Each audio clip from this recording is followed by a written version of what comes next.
well-established rich coming right back at you. This story right here is one that makes you sit back and think about how power really works in this country. We talking about Afroman in a situation where his home was raided, his privacy was torn apart, and in the end, they found nothing. And not only did they find nothing, but he turned around and won in court when they tried to sue him for speaking on it. Now, this didn't start with a lawsuit. This started with a raid. Law enforcement entered Afroman's home in 2022 under suspicion of drugs. They went through his house, recorded footage, and tore through his personal space looking for evidence. But here's the part that changes everything.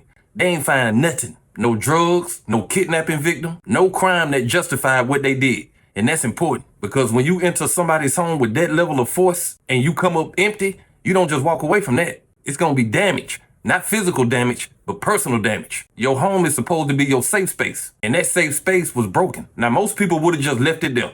They would have just took the loss and moved on. But Afroman did something different. He took that footage and he turned it into content. He used the security footage from his own home and turned that into a music video. And in that video, he did what artists have always done. He told his side of the story. You knew she was upset. Just like she knew I was upset when she was standing in front of my kids with an AR-15 with her hand around the trigger ready to shoot me.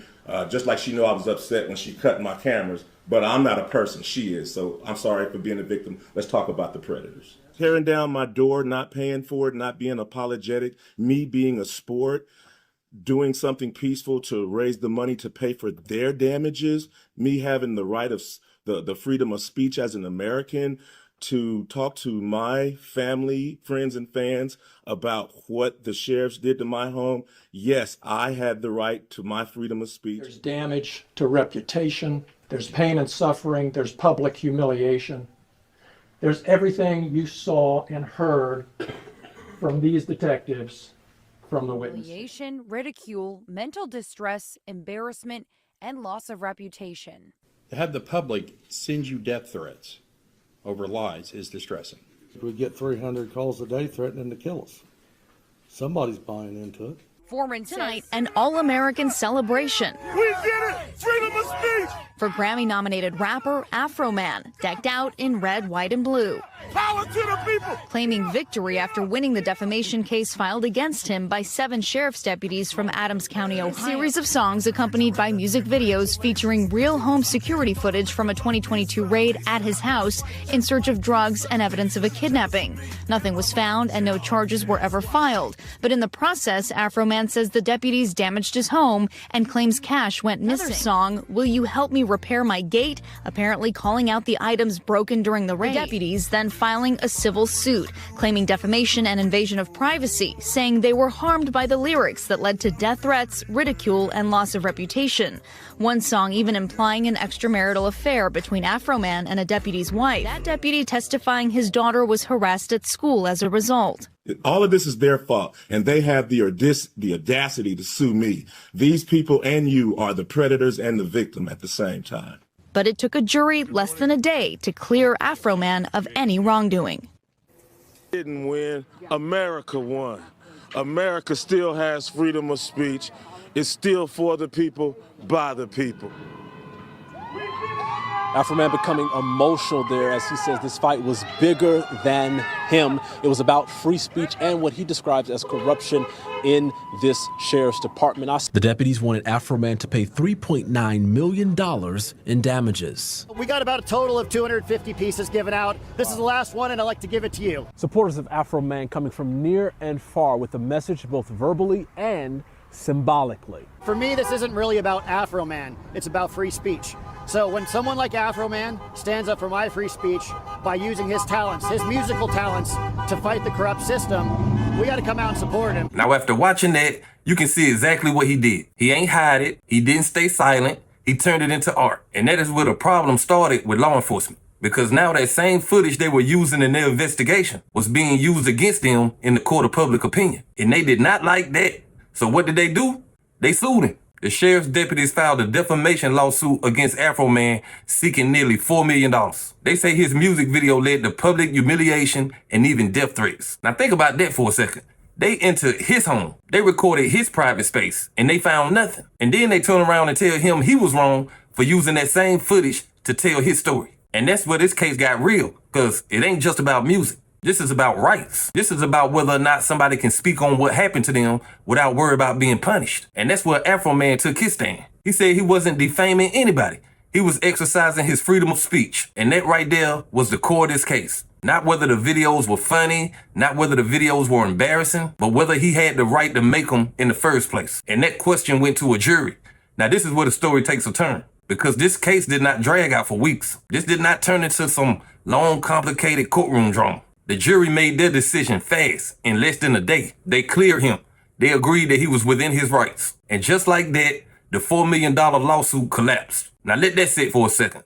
A man's house gets raided, they find nothing. He uses his own footage to speak on it, and the people who enter his home try to sue him for it. And then he wins. This is not just a legal win, this is a statement, because it says something that a lot of people feel, but they don't always see play out. You can push back, you can speak on what happened to you, and you do not have to be silent just because the other side has authority. But this is where we gotta go deeper, because Afroman is a celebrity. He has a platform, he has a voice, and he had a way to turn his situation into something the world could see. But what about the people who don't have that? What about the people who go through similar situations and nobody ever hears about it? That's the real conversation, because this type of thing happens more than people think.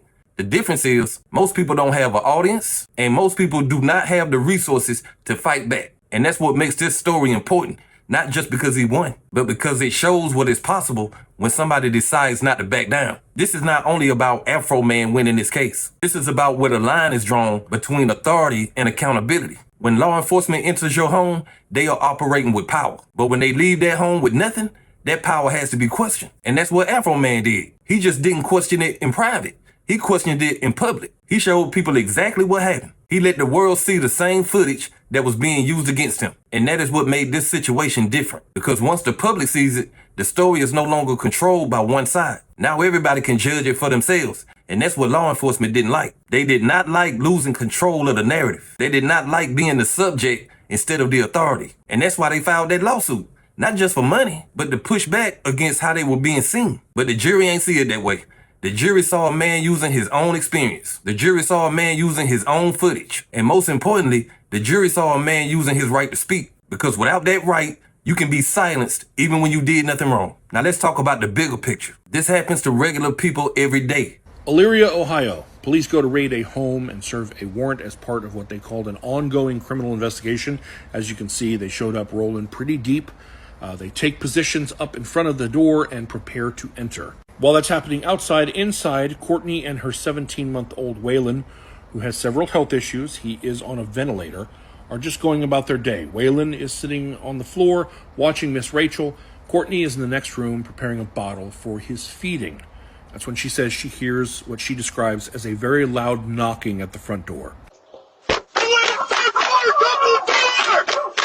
She does not hear them announce that they're police. She actually thought that it was a family member banging, kind of joking around. As she walks toward the front door, she sees police through the window, but before she can react, they come in.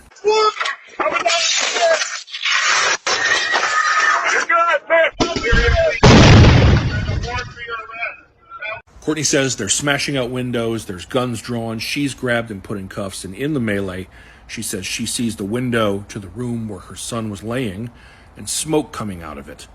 And she believes that a flashbang has gone off in there and that her child could very well be harmed. She begins crying to check on her child, and she claims that police seem very dismissive and uncaring about what's going on. Now, after what Courtney seems to describe as like a pretty long time, her son is brought out. Paramedics on scene check him. They use a stethoscope and say he sounds clear. She says he does not sound clear to her, and they do take him to a hospital just to be sure. A doctor at the hospital eventually diagnoses Waylon with chemical pneumonitis and a chemical reaction in his eyes. And with his pre-existing conditions, this complicates things, and his mother is understandably upset. Now, I feel at this point there's probably a few people who are saying, okay, sure, but why were the police there? What did they do to bring the police there? And the answer is nothing. The police were looking for someone. People have their homes entered. People have their privacy violated. And sometimes, a lot of times, nothing is found. But the difference is, most people don't have a platform. They don't have a voice that can reach millions. So their story never gets told. And that's what makes this win so important. It shines a light on something that usually stays in the dark. It shows that just because somebody has authority, it don't mean that they are above question. And that is the message that people need to hear. Now, let's talk about courage. Because what Afroman did took courage. It's easy to stay quiet. It's easy to move on and act like nothing happened. But he didn't do that. He stood on his right to respond to it. Through his music, through his voice, through his platform. And that's why this win feels different. Because he ain't just win in court. He won by not letting his story be silenced. Now let's talk about accountability. Because that's the word that sits at the center of this whole thing. When power makes a mistake, there has to be accountability. And this case was one of those moments where accountability actually showed up. And that don't always happen. Now, let's bring this back to you watching this. This ain't just about Afroman. This is about understanding your rights. This is about knowing that you can speak on your own experience. This is about knowing that just because somebody is in a position of power, it don't make them right. Because too many people feel like they have no voice in situations like this. Too many people feel like they just have to accept what happens to them. And this case proves that don't always have to be true. Now, does this mean everything is fair? No. Does this mean everybody will get the same result? No. But it does mean there are moments where the system can be challenged. And sometimes it can be beat. Salute the Afroman. Like, comment, subscribe. Establish Rich. I'll be back with another one. Peace.